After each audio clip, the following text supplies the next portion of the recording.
Ε, Καλησπέρα. Δεν ξέρω, χειρίζομαι καθόλου το Zoom. Είναι η πρώτη φορά.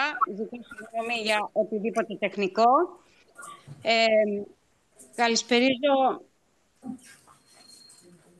τους γείτονες, τους φίλους, τους ανθρώπους που περάσαμε πολλά χρόνια μαζί, που ενδεχομένως, όπως οι αγαπημένοι μου, να ήμασταν ανάμεσα στα θύματα που δεν είχαμε και δεν ήταν από ανθρώπινη πρόνοια.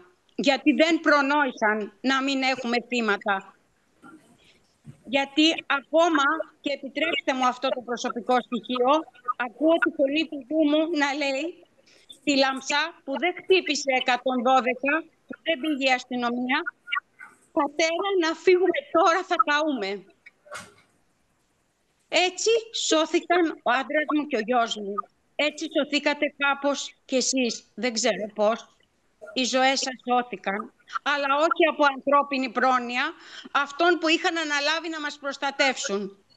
Και ναι, ακόμη είμαι πάρα πολύ θυμωμένη και δεν έχω τη δύναμη να ανέβω το μαύρο που ζείτε. Το ζω όμως εδώ. Λοιπόν, ναι, έχουμε πόλεμο. Και έχουμε πόλεμο από τις 22 Ιουνίου, όταν μπήκαν οι περιαστικές φωτιές. Τότε ήταν η πρώτη φορά που μας εξαπάτησαν, γιατί είχαν κάνει, αν θυμάστε, συντονιστικό όργανο και μας διαβεβαίωσαν ότι ήμασταν ασφαλείς. Πιστεύαμε λοιπόν και εμείς οι αφελείς και ευκολόπιστοι ότι ήμασταν ασφαλείς και στη Βολισσό. Γιατί ήταν ο παράδεισός μας και εκεί πηγαίναμε και βρίσκαμε αγαπημένους, τους φίλους, όμορφα μέρη. Εκεί ζήσαμε τα καλύτερα μας χρόνια και ας μην γεννηθήκαμε στον τόπο. Μας έκαναν να πιστέψουμε ότι ήμασταν ασφαλείς. Η Βολισσός λοιπόν είναι άλλα τέμπη. Η Αμανή είναι άλλα τέμπη. Γιατί είχαν αναλάβει να μας προστατεύουν και δεν το έκαναν. Και γι' αυτό είναι υπόλογοι.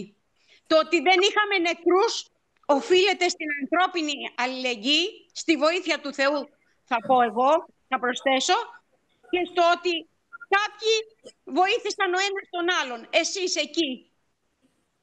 Αυτή είναι η πραγματικότητα. Κλαίμε, πενθούμε τον τόπο μας, αλλά δεν έχουμε κηδείες. Αυτό δεν είναι για να καμαρώνουν.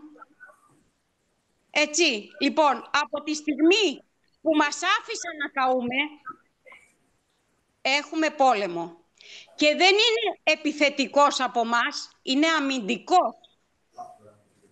Μας επιτέθηκαν, ήρθαν στην αυλή μας και την έκαψαν. Μας έκαψαν τα δέντρα, τα ζώα μας. Μας έκαψαν το χτες μας, τις αναμνήσεις μας. Και στερούν από τα παιδιά μας να ζήσουν για όσο είναι δυνατόν εκεί. Και εσάς που είχατε ριζώσει.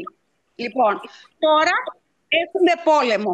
Και αυτό σημαίνει ότι η διπλωματία ήταν μέχρι τότε που μας διαβεβαίωναν ότι ήμασταν ασφαλείς. Πού είναι η ασφάλεια? Πού ήταν η ασφάλεια?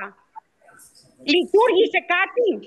Και αντί να σκύψουν το κεφάλι στην πρώτη φωτιά, να επανεκτιμήσουν τι λάθη έκαναν, γιατί έκαναν λάθη, κάτσανε σε ένα τραπέζι, βγάλανε μια φωτογραφία ότι είναι όλα καλά και το Δημοτικό Συμβούλιο το μονοθεματικό έγινε μετά τη φωτιά της Βολισσού. Αυτοί οι άνθρωποι λοιπόν θα μας προστατεύσουν και στην πλημμύρα, ή όποιοι άνθρωποι? Αυτούς εξέλεξε ο χιώτικος λαός. Θα μας προστατεύσουν? Τι περιμένουμε λοιπόν? Θα είμαστε, και συμφωνώ με αυτό που ακούστηκε, εμείς είμαστε τα θύματα, όποια ζημιά και αν έχουμε υποστεί. Δεν μετριέται μόνο με στρέμματα ή με χαμένα ζώα που έχουν χαθεί ζώα, έχουν καταστραφεί μελίσια, έχουν χαθεί αποθήκες, έχουν καεί σπίτια. Αυτή τη στιγμή εγώ έχω σπίτι, κάποιοι ανάμεσά σας δεν έχετε. Αυτό δεν μπορούμε να το ξεχάσουμε και να πάμε παρακάτω. Αυτή είναι η κατάσταση της Αμανής. Με αυτήν και για αυτήν θα παλέψουμε. Έχουμε πόλεμο, σημαίνει, και αυτό προτείνω, παρότι δεν άκουσα το καταστατικό για να τοποθετηθώ, σημαίνει δυναμικά υψώνουμε τη φωνή μας προς τους υπευθύνους. Δεν θα περιμένουμε η δικαιοσύνη να αποδώσει δικαιοσύνη, γιατί βλέπουμε πότε αποδίδεται η δικαιοσύνη. Στη Ζαχάρο, με 49 πανθρακωμένους, η δικαιοσύνη αποδόθηκε μετά από 8 χρόνια. Και ξέρετε ποιο ήταν το τίμημα? 5 ευρώ τη μέρα σε αυτούς που θεωρήθηκαν ένοχοι και κάτι λίγο φυλακή. Αυτό περιμένουμε. Αυτή τη δικαιοσύνη περιμένουμε. Βεβαίως και οφείλουμε να την αναζητήσουμε. Αλλά πιστεύω, αυτή είναι η προσωπική μου γνώμη, και θέτω εαυτόν με οποιοδήποτε τρόπο σε αυτόν τον συναγερμό που έχει σημάνει στο νησί μας. Δεν χρειάζεται να επιστρατευτούμε, θέτουμε αυτόν σε αυτή τη μάχη. Πιστεύω ότι πρέπει να καταλάβουν και οι υπόλοιποι χιώτες, κάτι που δεν το καταλάβαμε στις 22 Ιουνίου, ότι η φωτιά είναι στις πόλεις. Η φωτιά έχει μπει στις αυλές. Το ζήσανε στον Άγιο Μακάριο, το ζήσανε πάνω στον Περιφερειακό, το ζήσανε στο Βασιλιώνικο, στο Χαλκιό, και εμείς δεν είχαμε καταλάβει, γιατί νομίζαμε ήμασταν ασφαλείς. Έτσι μας είχαν κάνει να πιστέψουμε. Είναι πρόβλημα της Χίου. Αν κάηκε η Αμανή που κάηκε, τα μαστιχοχώρια είναι ασφαλή? Για να απαντήσει κάποιος. Είναι ασφαλής η Χίος? Είμαστε ασφαλείς εδώ στη Λευκονιά που μένω? Πού είμαστε ασφαλείς? Ας μας απαντήσουν αυτοί που μας άφησαν να καούν. Να καούμε.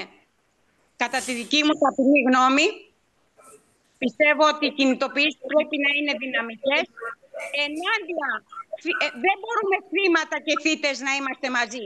Τελείωσε η διαπραγμάτευση. Η διαπραγμάτευση ήταν μέχρι τότε που μας λέγανε ότι ήμασταν ασφαλείς. Και σε κάτι συνεδριάσεις συμβουλίων, τάχα μου, για να εκτονωθεί η λαϊκή οργή. Τάχα μου, χωρίς αποφάσεις, χωρίς δεσμεύσεις, χωρίς ανάληψη ευθυνών. Δεν είναι υπεύθυνοι για τίποτα. Είμαστε εμείς. Είμαστε εμείς που παραλίγο να καούμε, οι άνθρωποι μας, εσείς. Εμείς τελικά είμαστε υπεύθυνοι που ακόμα μένουμε εδώ. Λοιπόν, κατά τη δική μου γνώμη, θα πρέπει να γίνει μια κινητοποίηση στο κέντρο της πόλης της Χίου. Μαύρες σημαίες, μαύρα ρούχα. Πενθούμε και διεκδικούμε δυναμικά και καμία εξίσωση και συνύπαρξη θητών και θυμάτων. Και ναι, όσο με αφορά, όπως και άλλοι συντοπίτες από εκεί, φίλοι γνωστοί, δεν έχει σημασία, και οι λέξεις όπλα είναι και θα τις χρησιμοποιήσουμε. Να είστε όλοι καλά και να αντέχετε. Ευχαριστώ.